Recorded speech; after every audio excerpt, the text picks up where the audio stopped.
Bonjour à tous, nous sommes jeudi 11 octobre 2018. Bienvenue dans cette édition d'information. La notion de société civile porte toujours à confusion dans l'entendement collectif. Nombreux se demandent encore quelles peuvent être ses missions au Gabon, son champ d'action et ses limites. Le reportage de Fouti Boulanga Mouleka. Le terme société civile désigne le large éventail d'organisations non gouvernementales et à but non lucratif qui animent la vie publique et défendent les intérêts et les valeurs de leurs membres ou d'une communauté et qui sont basés sur des principes d'ordre éthique, culturel, politique, scientifique, religieux ou humanitaire. Le mot aurait des origines anglo-saxonnes. Chez Rousseau, l'expression désigne une communauté politique, l'homme étant un animal politique selon Aristote, pour le dissocier à l'état nature. Au Gabon, le principe est le même, mais la légalité des associations et autres entités qui la composent s'acquiert par une reconnaissance du ministère de l'Intérieur. Ces principes sous-tendent l'adhésion volontaire des membres, la prise de décision démocratique, autonome et indépendante, l'éducation, la formation et l'information des membres, ainsi que l'engagement et les actions de développement communautaire. La société civile se compose des coopératives mutuelles, associations, ONG, fondations, les regroupements communautaires villageois et les acteurs non étatiques, entre autres. Aussi, elles sont groupées en deux catégories. Celles dites socio-intellectuelles et corporatistes, c'est-à-dire œuvrant dans la défense des droits humains et démocratiques, de la lutte contre la faim, la protection des couches nécessiteuses, entre autres, et celles dites productrices, dont la stratégie est de lutter contre la pauvreté par le biais de l'économie sociale et solidaire, en encourageant la promotion des activités dites génératrices de revenus, via l'agriculture, le commerce et autres petits métiers. En fin de compte, pour être indépendante, la société civile doit refuser de dépendre des partis politiques et autres organisations sociales influentes. Mais de manière individuelle, un membre peut faire de la politique. Instituée par les plus hautes autorités de l'État, tous les premiers samedis du mois, la journée citoyenne est passée sous silence le 6 octobre dernier, date correspondant au premier tour des législatives et municipales. Elle pourrait bien l'être à nouveau le 13 et 27 octobre prochain, correspondant cette fois-ci à la campagne et au vote du second tour. Des faits qui prouvent à suffisance que l'activité politique reste prédominante dans notre pays. Arnaud Mbabekung. Instaurée par les plus hautes autorités gabonaises tous les premiers samedis du mois, la journée citoyenne est passée sous silence au premier samedi du mois en cours, à savoir le 6 octobre dernier, et pourrait l'être à nouveau les samedis 13, 20 et 27 octobre pour des raisons d'agenda électoral liées aux législatives 2018. Cette situation combinée à celle que nous évoquions déjà hier, liée à l'éducation, montre à suffisance pour le regretter que la politique a un agenda trop écrasant sur toute autre activité de quelque nature soit-elle. En effet, aux dates sus-évoquées correspondent le premier tour, le début de la campagne du second tour et le passage aux urnes des électeurs aux législatives 2018, ce qui rend impossible l'effectivité de cette journée. Il risque d'en être ainsi le long du mois en cours. En sillonnant Libreville, la capitale gabonaise, le samedi 6 octobre, on a pu s'apercevoir que l'attention a été plus particulièrement accordée au vote. À la lecture de ce silence, il ressort un problème de promotion de cette journée. Elle est pour l'heure festive et ne concerne en majorité que l'administration qui se déploie plus sur le terrain. Cette journée aurait eu un sens autre si les conditions promotionnelles permettraient à tout citoyen d'améliorer son cadre de vie grâce notamment au désherbage et au nettoyage de leurs différentes concessions, à l'élagage des arbres, au balayage des rues, au curage des caniveaux et enlèvement des épaves de véhicules abandonnés.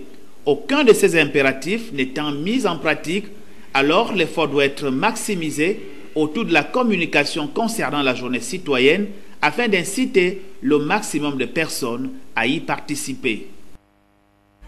Le collectif des arts et des petits métiers d'Akanda a procédé hier aux travaux de réhabilitation du stade de football de Malibé 2.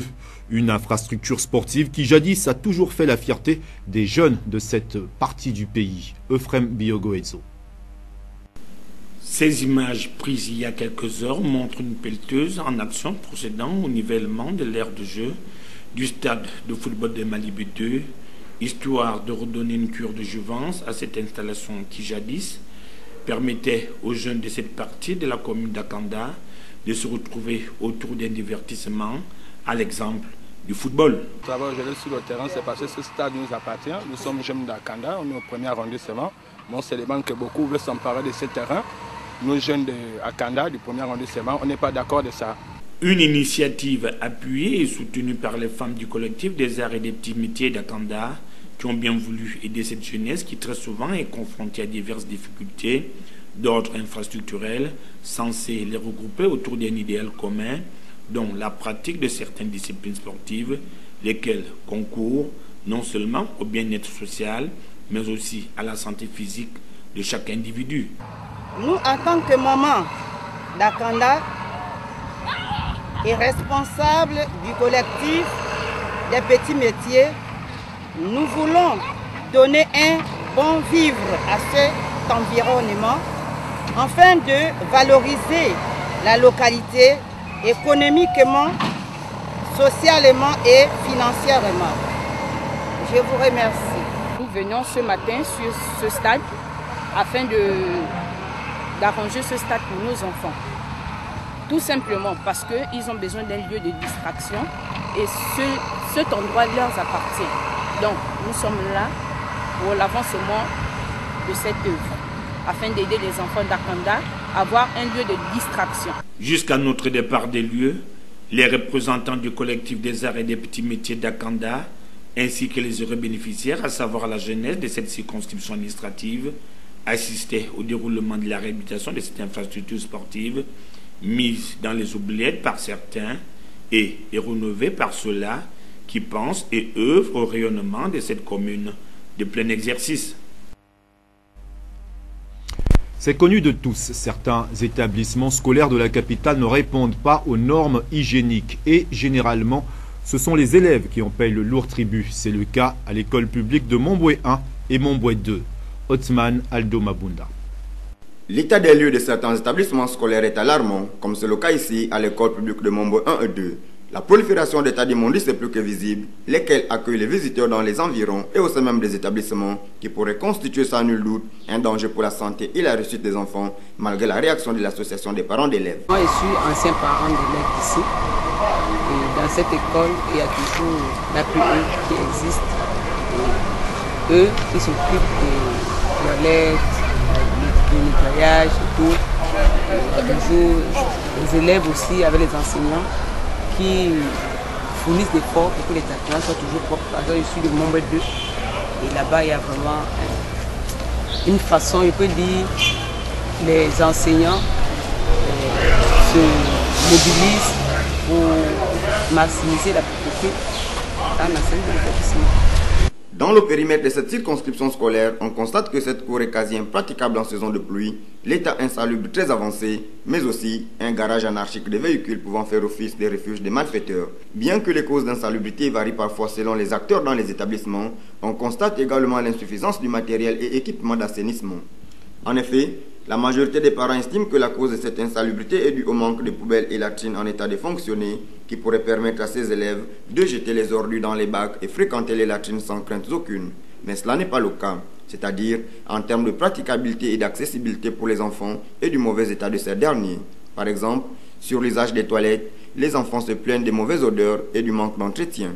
Par ailleurs, ne pouvons-nous pas également dire que ces parents qui se limitent uniquement dans les bureaux administratifs pour les inscriptions et réinscriptions ont une part de responsabilité? Ne devrait-il pas procéder à la vérification des structures sanitaires et l'état des salles de classe des enfants? En somme, face à cette situation qui dégrade le secteur éducatif national, il est possible de penser que la faute revient aux différents maillons qui la constituent. Alors, quelles mesures prendront les gouvernants afin de mettre un terme à ces comportements déshonorants? Expression libre avant de refermer cette édition d'information. Quel est le plus petit pays francophone d'Afrique en termes de population? Cette question vous a été posée par Othman Aldo Mabunda.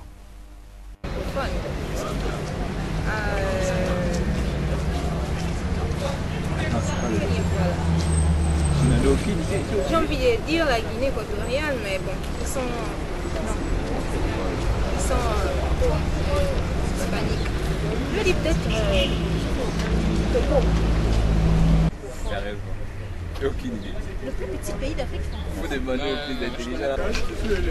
C'est sûr, le plus gabonais. Je n'ai pas ça. Elle va calculer sur les noms. Tu rajoutes sur son nom. Donc, des populations.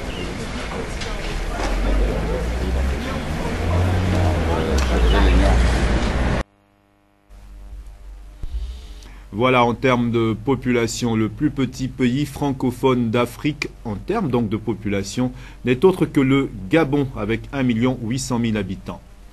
Clap de fin pour cette édition d'information. Merci à tous de l'avoir suivi.